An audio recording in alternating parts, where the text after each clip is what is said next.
A new trade deal between the United States and the European Union has sparked considerable debate, with some suggesting it could be the final blow to the already struggling European economy.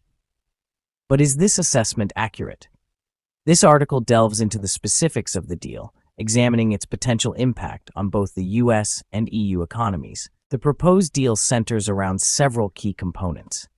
First, there's a 15% tariff on all EU goods entering the United States, while US goods face zero tariffs in the EU. Then, the EU commits to buying $750 billion worth of energy from the US. On top of that, there's a $600 billion investment from the EU into the United States. And finally, the EU will purchase hundreds of billions of dollars of military equipment from the US. At first glance, this appears to be a resounding victory for the United States and a potential catastrophe for the European Union. However, the devil is in the details. Crucially, it's important to remember that this is currently a legally non-binding preliminary agreement. This means that while both sides have agreed on a framework for future negotiations, neither is obligated to commit to anything just yet. The EU member states must now individually discuss and decide whether to accept these terms. To understand the implications, it's essential to compare this deal to the previous trade arrangements. Before, the US imposed a 2.5% tariff on most EU goods, with a 25% tariff on pickup trucks. The EU, in turn, charged a 10% tariff on all US cars. This previous arrangement, while seemingly unfavorable to the US at first glance, actually benefited both parties. The US excels at producing pickup trucks, while European companies dominate the market for light cars like sedans. The tariffs, therefore, balanced each other out. The New Deal, however, significantly alters this balance. The 15% tariff on EU goods makes European cars more expensive in the US, potentially stifling innovation among American car manufacturers.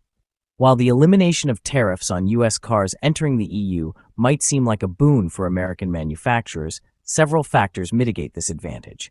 First, there's the value-added tax, or VAT. The EU's VAT, which ranges from 18 to 25%, applies to both US and European cars. However, European governments might offer tax breaks to local manufacturers, leveling the playing field. Then there's the EV transition.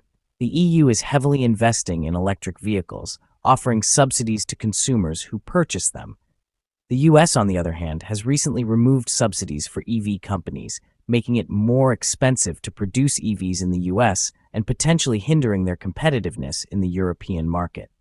This could even lead the EU to lower tariffs on Chinese EVs to compensate, further disadvantaging US car manufacturers. The most significant issue with this deal is the EU's commitment to purchasing $750 billion worth of energy from the US over 3 years.